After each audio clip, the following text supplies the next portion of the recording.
하나님이 야곱에게 이르시되 일어나 베델로 올라가서 거기 거주하며 내가 내 형 에서의 낯을 피하여 도망하던 때에 내게 나타났던 하나님께 거기서 제단을 쌓으라 하신지라.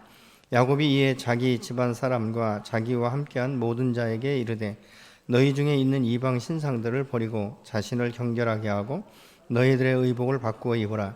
우리가 일어나 베델로 올라가자. 내가 환난 날에 내게 응답하시며 내가 가는 길에서 나와 함께 하신 하나님께 내가 거기서 제단을 쌓으려 하노라 하매 그들이 자기 손에 있는 모든 이방 신상들과 자기 귀에 있는 귀고리들을 야곱에게 주는지라. 야곱이 그것들을 세겜 근처 상수리나무 아래에 묻고 그들이 떠났으나 하나님이 그 사면 고울들로 크게 두려워하게 하셨으므로 야곱의 아들들을 추격하는 자가 없었더라. 아멘. 우리가 이 하나님을 만나게 되면 사람들이 이 삶의 변화에 대해서 굉장히 추구를 하게 되는 것이죠. 근데 이 실질적인 이 변화라는 것은 자신이 생각하는 것과 다른 사람이 생각하는 것이 다른 모습을 우리가 보고 있지 않습니까? 나는 굉장히 많이 변한 것 같은데 다른 사람이 볼 때 전혀 변하지 않았다라고 생각하는 사람이 있고, 또 어떤 사람은 보면 저 사람 변하지 않은 것 같은데 삶을 보면 변화되어 있는 이런 그 모습들을 우리가 보게 됩니다. 왜냐하면 이 사람의 이 변화라는 것은 그렇기 때문에 어떤 생각이나 이 외적인 변화만이 변화가 아니라 실제적인 변화는 삶을 통해서 열매가 나타나는 것을 의미하는 것입니다. 오늘 이 본문에 나오는 사도 바울, 야곱은 하나님과 함께 동행하면서 20여 년을 하나님과 함께 동행하겠다라고 말씀하셨는데도 불구하고 그의 삶이 이 변화되지 않는 이 모습을 보면 참 변화는 하루 이틀 사이에 일어나는 것이 아니라 오랜 시간 지속되기 때문에 기다림이 참 필요하다라는 생각을 해요. 그래서 우리가 이 남들의 변화되지 않는 모습을 보면 굉장히 그 마음 가운데 힘들어하고 때로는 화를 내지 않습니까? 자식이 변화되지 않는 것, 남편이 변화되지 않는 것, 아내가 변화되지 않는 그 모습을 보면서 참 저 사람은 왜 저렇게 변화가 없을까? 그러면서 때로는 이 분노하는 마음으로 폭발을 하게 되기도 하는데요. 실질적으로 또 자기의 모습을 돌아보면 나는 과연 얼마나 변화됐는가라는 것을 돌아보면 별로 할 말이 없다는 것이죠. 그러니까 변화는 인간의 노력, 의지도 있지만 그것보다 더 큰 것은 하나님의 도우심, 성령의 인도하심과 역사하심이 있어야 변화가 되는 줄로 믿습니다. 야곱이 하나님의 복을 이 하나님의 때에 이 하나님의 방법으로 받아야 되는데 인간의 방법으로 그것을 취한 것이 문제가 되어서 결국은 부모 집을 떠나지 않습니까? 그 부모 집을 떠날 때 창세기 28장에 하나님을 개인적으로 만나기 시작하는 것이죠. 그래서 하나님께서 분명히 말씀하고 약속했죠. 내가 너와 함께 할 것이고 내가 어느 곳으로 가든지 내가 너와 함께 동행할 것이다. 그리고 내가 너를 복주고 반드시 이곳 가운데 인도하게 될 것이다 라고 확신적으로 말씀하셨는데도 불구하고 이 야곱은 이 에삼촌, 이 밧단 아람에 있는 라반의 집에 도착하면서부터 하나님 앞에 뜻을 묻고 질문하는 것이 아니라 자기의 이 머리를, 자기의 생각, 자기의 지혜, 자기의 생각을 총동하는 이런 모습을 보죠. 20년이 다 되었지만 실질적으로 자기 재산을 모았음에도 불구하고 내 것이라고 당당하게 말할 수 없는 이 상황. 그래서 이 라반의 이 아들들이 볼 때 자기 아버지 것을 도적질했다 이런 그 이야기하는 것들을 듣고 나서부터 그 마음 가운데 더 두려움이 있는 거예요. 내가 20여 년 동안 정말 밤낮 없이 수고하고 열정적으로 일을 했는데 결국 내가 잘못하면 빈몸으로 나가겠구나 이런 이제 생각을 하게 되니까 두려운 것이죠. 그때 여호와께서 찾아오셔서 말씀하지 않습니까? 너 두려워하지 마. 내가 너에게 이야기하지 않았느냐? 너는 너의 부모들이 살았던 그 땅, 내가 너와 약속했던 그 땅으로 다시 일어나서 돌아가라 라고 말씀합니다. 사실 야곱은 그 말씀이 힘을 입고 일어나서 이제 가는데 라반이 바로 따라붙지 않습니까? 지난주에도 함께 나눴지만 그러면서 이제 라반이 이 야곱에게 손을 대지 못하도록 여호와께서 그 밤에 역사하시죠. 라반아, 너는 야곱에게 선악간에 아무 말도 질문하지 말고 거기에 대해서 네가 질책하지 마라. 그래서 하나님께서 라반을 두렵게 하심으로 인해서 라반이 야곱과 이제 하나의 그 언약을 돌무더기를 쌓고 세우지 않습니까? 그리고 마지막 관문이 이제는 형 에서를 만나는 것인데 그가 이 에서를 만날 때 가장 두려운 게 죽음이었어요. 형을 만나면 사실 형의 분노가 풀렸을까? 그렇지 않으면 내가 죽을 것인데 이 죽음 앞에 있는 자신의 모습을 보면서 그렇게 연약해지는 이 야곱의 모습이죠. 이 밤이 맞도록 이제 하나님께서 보낸 사람과 씨름을 하죠. 그리고 나서 그때 여호와께 그가 질문합니다. 내가 축복받기 전에는 당신을 놔주지 못한다. 그만큼 야곱은 자기의 육체의 이 환도가 탈골됐는데도 불구하고 축복받기 원하는 이것이 얼마나 간절했는지 모른다 그 말입니다. 오늘날도 우리가 예수 믿고 구원받은 사람이 하나님 앞에 기도할 때 축복받기를 그렇게 갈망하고 그냥 복 주세요 하고 있지만 실질적으로는 그것이 응답되지 않는 것으로 인해서 우리가 답답해하고 정말 하나님이 내 기도를 들으시는가, 하나님이 살아계신가, 이런 것 때문에 갈등하는 경우가 있는 것들을 우리의 삶의 현장 가운데 보게 되는 것이죠. 근데 그때도 이 야곱에게 여호와께서 그렇게 질문하고 있지 않습니까? 내 이름이 무엇이냐? 여러분, 이것은 정체성에 관한 질문이에요. 여러분에게 너는 누구냐? 라고 지금 질문한다면 무엇이라고 답변하실 수 있겠습니까? 나는 내 이름은 무엇이고 아무개입니다. 이렇게 말하겠습니까? 여기서 말하고 있는 이 정체성은 이것이에요. 너는 어디로부터 와서 어디로 가느냐? 그것이 자기의 이 정체성과 가치관에 관한 것이기 때문에 사람은 자기의 정체성과 가치관에 의해서 생각하고 계획하고 자기 인생을 곳곳에 투자하게 되는 것을 보죠. 어떤 분이 이렇게 이야기합니다. 우리 인생의 나그네 길 살아갈 때 동일한 날이 없고 동일한 이 눈모습으로 바라보는 것이 없고 그리고 봄, 가을, 겨울, 여름이 지났지만 실질적으로 우리의 이 계절에 대해서 F학점을 만난 사람은 아무도 없다. 이렇게 이야기하고 있어요. 그렇기 때문에 하루하루의 삶을 내가 어떻게 사는가, 무엇을 중심 삼아 사는가, 이것이 매우 중요하게 되는 것이죠. 그래서 창세기에서 또 보면 이 32장 27절에 야곱이 그렇게 대답해요. 내 이름은 야곱입니다. 이렇게 대답을 하니까 여호와께서 이렇게 말씀하시죠. 너는 이제부터는 야곱이라고 부르지 말고 이스라엘이라고 부르라. 이 말은 야곱이라는 이름은 이 형의 이 발꿈치를 붙들고 나왔다. 그래서 다른 사람의 것을 탈취하는 자, 사기꾼, 이런 의미를 갖고 있는데 이스라엘은 승리자라는 의미를 가지고 있어요. 그렇기 때문에 이 야곱이라는 이름으로 받을 수 있는 축복은 한계가 있는데 여호와께서 이스라엘이라는 이름으로 바꿔주시면서 정말 믿음의 조상답게 세워져 갈 수 있도록 그의 이름 전체를 바꿔버리는 것을 우리가 성경을 통해서 보게 되는 것이죠.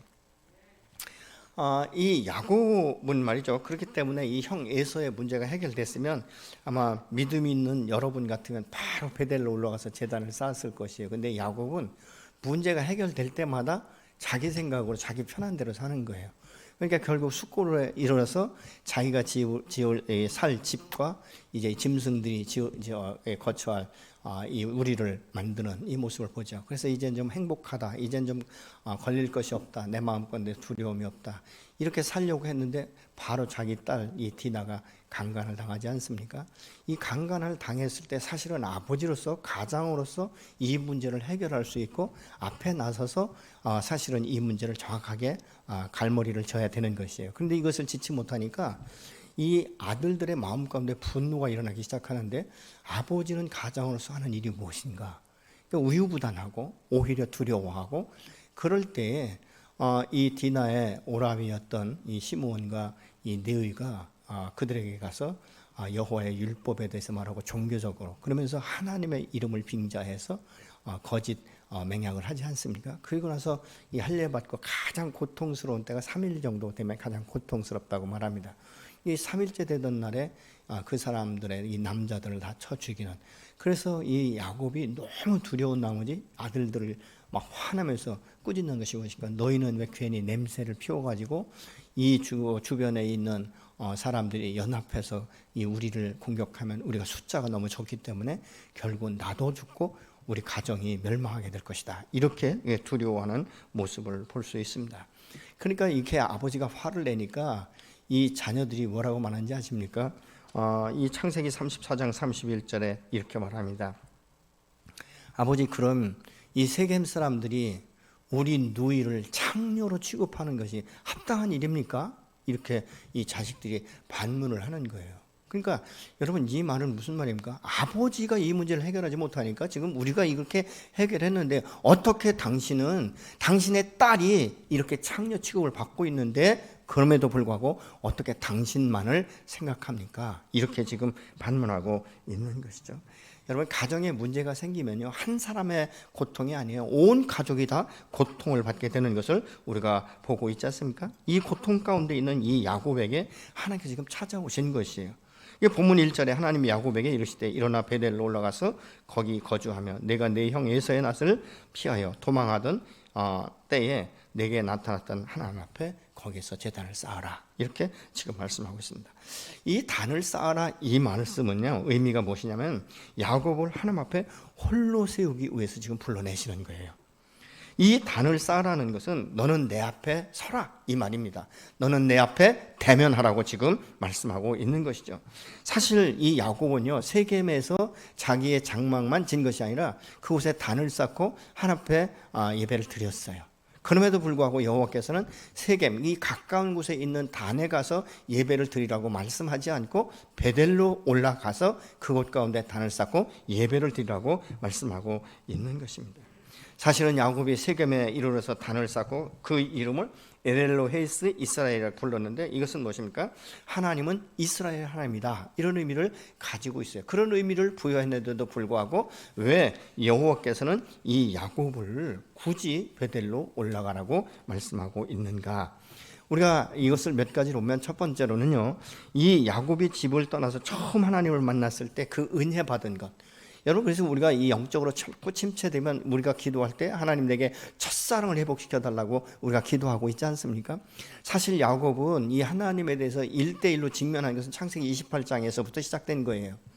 그전에는 이 믿음의 조상이었던 할아버지 아브라함과 이 이삭을 통해서 수없는 하나님의 역사와 하나님의 이 동행하심에 대해서 이야기를 들었지만, 그것은 사실은 자기가 체험한 것이 아니기 때문에 어떻게 보면 지식적으로 관념적으로만 알고 있었던 이 야곱. 근데 그 마음 가운데 어떻습니까? 홀로 바단 아람이 라반의 집에 갈 때 사실 그 삼촌의 어떤 성향이라든가 이런 것들을 전혀 모르는 이 상태에서 갈 때 하나님에 대해서 만나고 싶은 이 갈망함이 얼마나 많이 있었겠어요. 오늘도 세상 가운데 불신자들도요, 이것저것 하다가 탁탁 막히면 뭐라고 말합니까? 정말 하나님이 계시다면 내 문제 좀 해결해 주세요. 그러면 내가 당신을 믿을게요. 이렇게 이제 고백하는 불신자들도 더러 있는 것들을 우리가 보고 있지 않습니까? 그래서 너는 첫사랑, 내가 너를 처음 만났을 때 너와 언약했던 그것을 기억하라고 지금 말씀하고 있는 거예요. 근데 그때가 무엇입니까? 야곱에게 하나님께서 함께 할 것에 대해서 말씀하고 복을 줘서 이곳 가운데 반드시 인도할 것에 대해서 말씀하고 자기가 그 말씀을 붙들고 또 서약을 하지 않습니까? 이 서원 기도를 했는데도 이제 이 바단 아람에 가서 열심히 일을 하고 재산을 모으고 이 현실이 너무 바쁘고 너무 피곤하고 너무 힘들다 보니까 이 언약의 하나님을 잃어버리기 시작한 거예요. 여호와께서 말씀하는 것이죠. 그곳에 다시 올라가서 단을 쌓아. 두 번째는 너는 이곳에서 아무리 대단을 쌓고 예배를 드려도 이 세겜 사람과 분리되지 않고는 너의 영이, 너의 가족의 영이 침체될 수밖에 없다. 그렇기 때문에 세겜과 분리하기 위해서 여호와께서는 지금 야곱에게 베델로 올라가라, 이렇게 지금 말씀하고 있는 것이죠. 왜 그렇습니까? 야곱의 집에는요, 사실은 라헬이 자기 집에서 나올 때 그 드라이빔, 아버지가 생각하는 이 가정의 수호신을 가지고 나오지 않습니까? 그러다 보니까 그 가족 가운데서도 보면 이 우상들이 새겨져 있는 이런 것들을 가지고 들어오다 보니까, 또 이 세겜이라는 이 세상 가운데 살다 보니까 이 하나님의 유일신, 이 유일하신 하나님, 전능하신 하나님, 창조주 하나님인 것을 자꾸 기억해서 상실되어 가기 시작하고 세상과 자꾸 이렇게 겸하여 섬기게 되는 이런 일들이 일어나기 시작하니까, 야곱을 더 이상 이곳에 두면 안 되겠다라는 결정을 하나님이 하신 것이죠. 사실은 야곱이 스스로 하나님의 은혜와 하나님께서 나와 함께 하신다는 확신 때문에 올라가는 것이 아니라 하나님께서 계속적으로 몰아가시는 거예요. 내가 너와 약속했던 그 장소, 그 장소에 가서 단을 쌓으라 라고 지금 말씀하고 있으면서 이끌어가는 것이죠. 여러분, 이것이 무엇입니까? 이 믿음의 사람, 하나님의 사람들은 세상과 분리된 삶을 살 수밖에 없는 것이에요. 육신은 이 땅 가운데 살고 있지만 실제적으로 우리의 영혼은 하나님과 함께 동행하며 그 영혼이 잘 되면 범사가 잘 되고 강건하게 되는데, 그것은 성령의 역사하심, 하나님의 손길, 하나님의 도우심, 하나님 함께 하신 가운데 이루어지게 되는 줄로 믿습니다. 어떻게 보면요, 이 세상 가운데 교회가 존재하는 이유를 우리가 세 가지로 보면, 첫 번째는 하나님의 영광으로 해서 교회가 존재되는 것이고, 두 번째는 교회 안에 함께 모인 이 성도들을 위해서 이 말씀을 함께 나누고, 그리고 서로 디스커션하고, 그래서 우리의 삶 가운데 적용하고, 이런 것들을 통해서 교회가 더 정말 부흥의 역사가 일어나고 심령의 부흥의 역사가 일어나기 위해서 교회가 있는 것이고, 세 번째 교회는요, 세상을 향하여 있어야 되기 때문에 그렇습니다. 이 교회에서 우리가 믿음 안에서 훈련되고 이 복음 안에서 견고하게 세워지면 밖에 나가서 많은 영혼들에게 생명의 복음을 증거하는 것이죠. 내 하나님은 살아계시며 내 하나님은 전능하시며 천지를 창조하셨고 오늘날도 우리를 하나님의 형상으로 회복시키셔서 주의 영광 가운데 하나님께서 우리에게 이루고자 하는 일들을 이루기를 원하신다는 사실을 우리가 선포하기 위해서 교회가 존재하는 것이에요. 그렇지만 이 교회가 그런 것들을 다 상실해 버린다면 사실은 교회가 유명무실해지는 것 아니겠습니까? 어떻게 보면 이 코로나19로 인해서 교회가 많은 이 박해를 받고 있고 세상 사람들로부터 정말 이 개신교가 우습게 여겨지는데, 이것에 이유가 있다면 사실은 우리의 믿음의 사람들이 그동안 세상 가운데 어떤 영향력을 끼쳤는가, 이 영향력을 끼치지 못하고 그 사람이나 우리나 다를 것이 없는 이런 이 분별할 수 없을 만큼 그 세상 사람들이 볼 때 믿음의 사람이나 믿지 않는 자기들이나 별반 다를 게 없다라는 이것 때문에 지금 그런 건 아니겠습니까? 믿음의 사람은 정직하고 믿음의 사람은 청결하고 내가 있는 그곳 가운데 정말 하나님의 살아계시다는 것을 우리의 삶을 통해서 드러내는 것이 되어야 되는 것이죠. 여러분, 세겜에서 사실은 야곱이 사는 것이 문제가 아니었어요. 문제는 무엇이냐? 세겜에 살면서 하나님의 사람으로 선한 영향력을 끼치지 못하고 오히려 세상의 영향력을 받게 되니까 여호와께서 떠나라고 지금 말씀하고 있는 거예요. 분리돼야 된다라고 말씀하고 있는 것입니다. 야곱은 하나님의 말씀 앞에 순종하기로 결정을 합니다. 하나님의 음성을 들으면서부터 그가 이제 영안이 열리기 시작하는 것이고 그 마음 가운데 믿음이 생기기 시작하는 것이죠. 창세기 28장의 말씀을 지금 기억하고 있는 것입니다. 그래서 2절에 야곱이 이에 자기 집안 사람들과 자기와 함께한 모든 자에게 이르되 너희 중에 있는 이방 신상들을 버리고 자신을 정결하게 하고 너희들의 의복을 바꿔라, 이렇게 말하고 있습니다. 정결하다, 이것은 깨끗하다, 순결하다, 이런 의미를 가지고 있는 것이죠. 야곱에게 약속하신 하나님께서 여기까지 인도하신 그 에베네셀 하나님을 찬양하고 있는 것입니다. 여러분, 야곱이 사실은 이렇게 조금이라도 이 변화된 것은 한 20여 년 하나님께서 기다려 주셨기 때문에 지금 변화되고 있는 것이죠. 동일하게 하나님은 저와 여러분의 변화를 오늘도 붙들고 지도하시고 인도하시면서 기다리시는 줄로 믿습니다. 그렇기 때문에 우리가 남편과 아내, 자녀와 부모의 관계 가운데 변화되지 않는 것 때문에 여러분 너무 그렇게 아등바등하지 마시고, 내가 먼저 변화되고 내가 성령으로 충만하고 내가 강건해지면 다른 사람이 나를 따라서 하나님의 그 부르심 앞에 세워지는 역사가 일어나게 될 줄로 믿습니다. 여러분, 하나님의 음성을 들은 이 야곱이 가족들에게 이방 신상들을 버리고 자기 자신을 정결하게 하고 의복을 갈아입으라, 이렇게 말씀하고 있는데, 정결케 한다는 것은 깨끗하다, 순결하다는 의미인데 사실은 이것은 도덕적인 수준을 넘어서는 것을 의미하는 것이죠. 무엇입니까? 우리의 마음을 정결케 하라라고 말씀하고 있습니다. 우리가 다 같이 마태복음 5장 8절의 말씀을 같이 보시겠습니다. 마음이 청결한 자는 복이 있나니 그들이 하나님을 볼 것이며. 마음이 청결할 때 하나님을 보게 된다라고 말씀을 하고 있지 않습니까? 의복을 바꾸는 것은 무엇입니까? 불신앙적인 이 세계관, 이것을 버리고 하나님을 만나러 가는 자의 이 청결한 행실로 돌이키는 것을 의미하고 있습니다. 누가복음 15장에서 보면 돌아온 그 둘째 아들에게 아버지가 의복을 갈아입히는 것을 우리가 볼 수 있지 않습니까?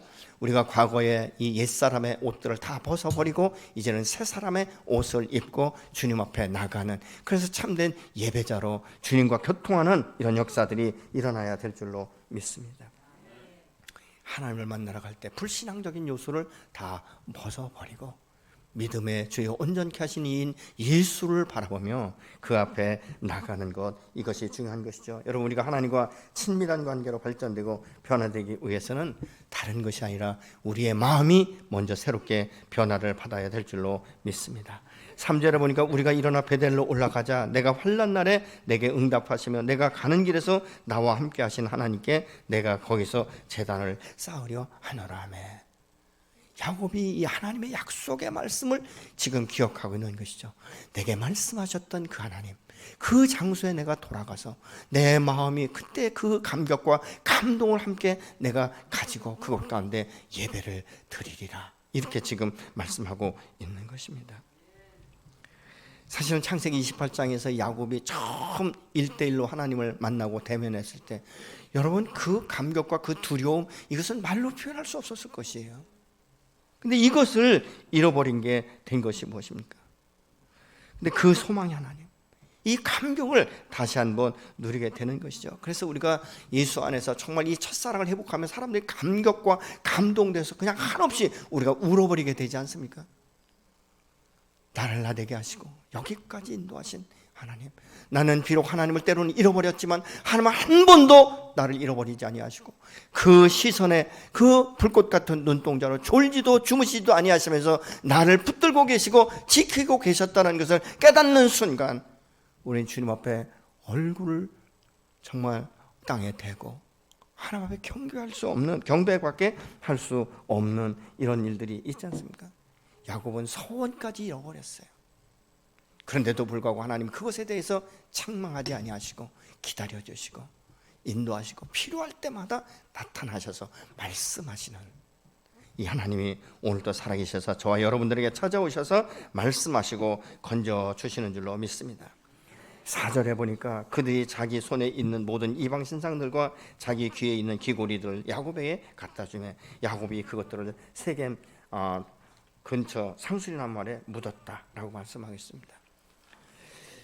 여러분 이 야곱의 이 가정 가운데는 아까도 말씀드렸지만 라헬이 자기 가정 가운데 아버지가 가지고 있었던 이 수옷신을 몰래 가지고 와서 라반이 이 야곱과 그 언약을 맺을 때도 그것을 찾지 않습니까? 예, 그만큼 중요하게 생각했던 것을 가지고 나오는데 그 민족 가운데 기골이나 이 야곱에게 이 주니까 세겜 땅 상수리 앞에 묻었다라고 하는데 이 묻었다라는 이 말을 원어상의 의미는요, 감춘다, 숨긴다 이런 의미도 있어요.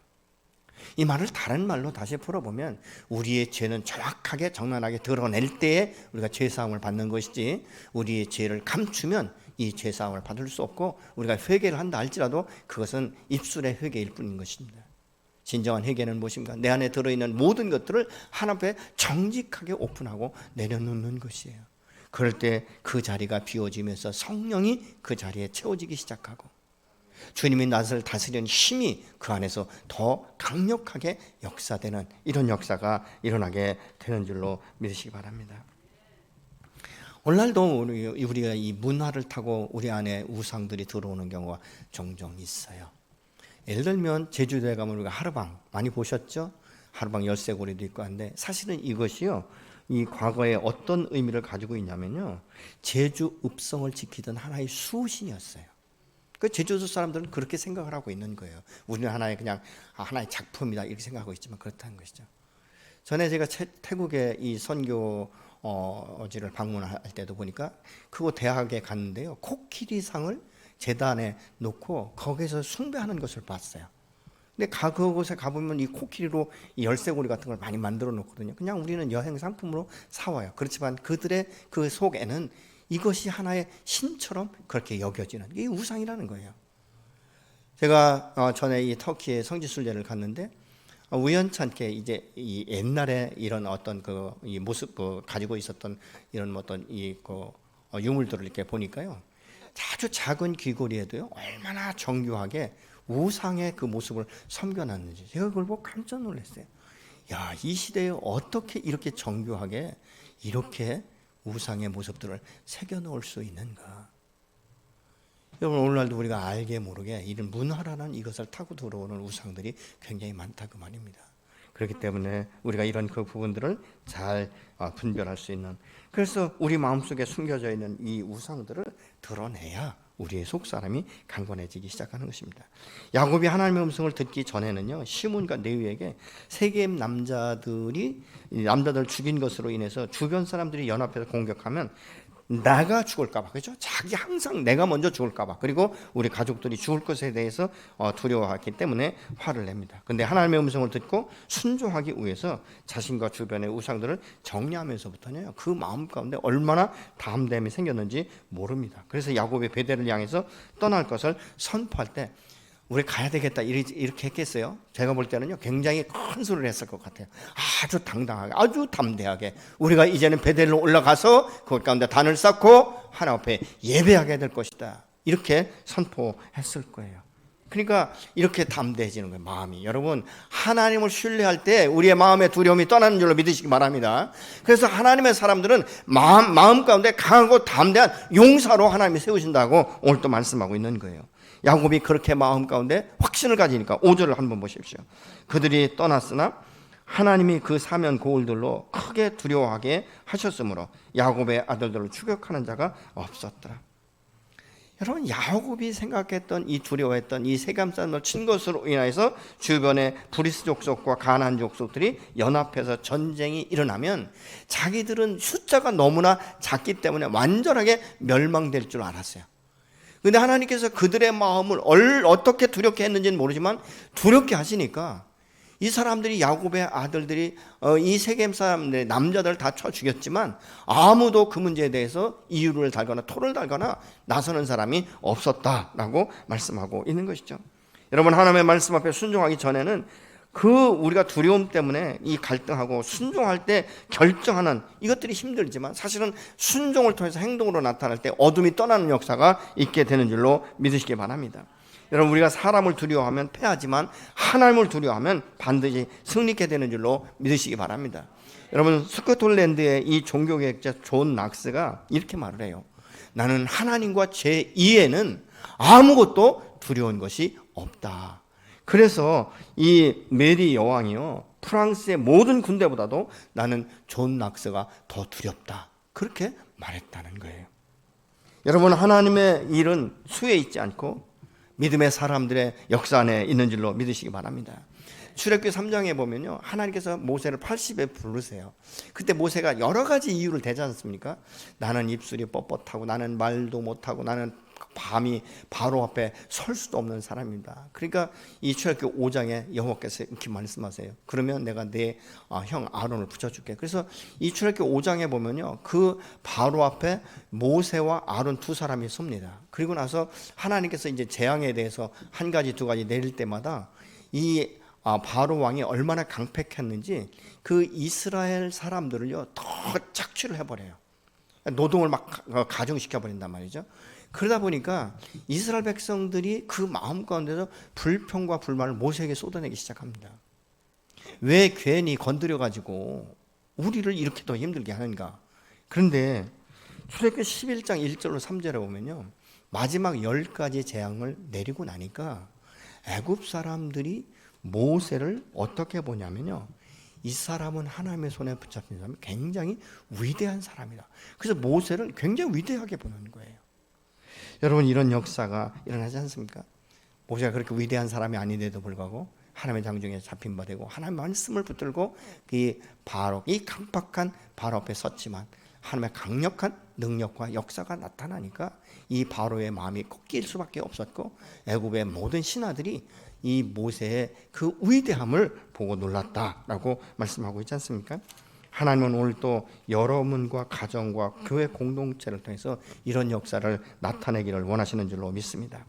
하나님은 오늘 또 당신의 약속을 성취하기를 너무 원하세요. 근데 누구를 통해서 성취하는가? 하나님의 말씀을 붙들고 순종하는 사람을 통해서 이 역사를 이루시는 줄로 믿습니다. 야곱이 베델에 이르러서 7절에 보니까 그곳에 제단을 쌓고 그곳을 엘베델이라 불렀으니 이는 그의 형의 낯을 피할 때에 하나님이 거기서 나타나셨습니다. 이렇게 말하고 있는데, 엘베델은 베델의 하나님이라는 의미를 가지고 있지 않습니까? 오늘 우리가 이 세상 가운데 살면서요, 우리가 베델로 올라갈 때 우리의 묶였던 모든 끈들이 풀어지기 시작하고 우리의 육체의 질병이 떠나고 우리의 심령 가운데 소망하는 것들을 하나님께서 채우시고 공급하시는 것을 우리의 삶의 현장 가운데 보게 하시는 줄로 믿으시기 바랍니다.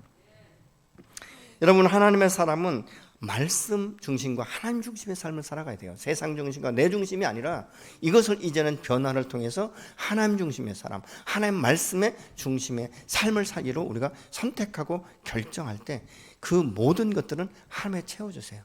내 힘으로 능력으로는 하나님의 말씀 앞에 우리가 다 지킬 수 없어요. 그렇지만 내가 부족한 걸 알기 때문에 하나님 앞에 기도할 때 전 그렇게 기도하겠어요. 하나님, 저는 100% 부족한 사람입니다.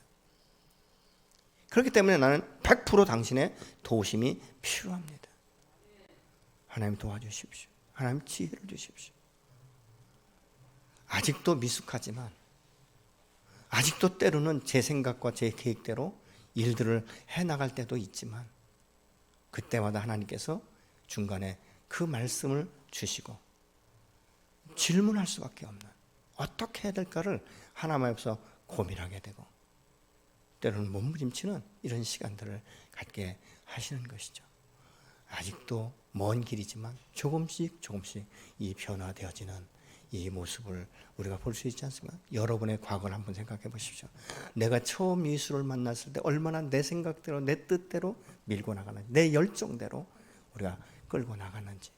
그러나 지금은 이제는 그래도 한 번이라도 주님 앞에 질문하게 되는 것이고, 멈춰서기도 하는 것이고, 하나님의 뜻이 아니면 내가 유익한 것 같지만 그것을 포기할 수 있는 이런 힘이 생기는 이런 역사가 어디에서 일어납니까? 말씀에서부터 일어나지 않습니까? 계속 말씀하셔도 문제가 해결되면 또 세상으로 가고 또 자기 방식대로 살아던 이 야곱을 20여 년 동안 지도하시고 훈련시키시고 그 안에 있었던, 그 가정 가운데 있었던 모든 우상들을 다 제하게 하시면서 결국은 약속했던 그곳 베델로 인도하시고 그곳에 가서 제단을 쌓게 하시는 사신 하나님, 그 하나님이 야곱을 인도하셨듯이 오늘날 저와 여러분을 그렇게 붙들고 지도하시고 인도하여 주셔서 어느 순간이 되어지면 나의 나된 것이 하나님의 은혜며 내가 주님의 축복과 은혜가 아니었으면 어떻게 오늘날 이 자리에 서 있을까? 그러면서 감격되고 감동된 마음으로 하나님의 은혜의 보좌 앞에 나가 감사할 수밖에 없는 그날이 임하게 될 줄로 믿습니다. 여러분, 여러분들이 지금 떠나야 될 베델이 있다면, 여러분들이 봐야 될 세겜이 있다면 오늘 베델로 올라가야 되지 않겠습니까? 그러기 위해서는 내가 앉아있는 이 자리, 여기에서 일어서야 되는 것이죠. 이 자리에서 일어설 때 하나님은 우리를 붙드시고 우리를 축복하시고 새롭게 세우시며 이전에 내가 경험하지 못했던 하나님의 세미한 음성까지도 듣게 하시고 그 말씀 앞에 순종할 수 있는 힘과 지혜와 능력도 주실 줄로 믿습니다.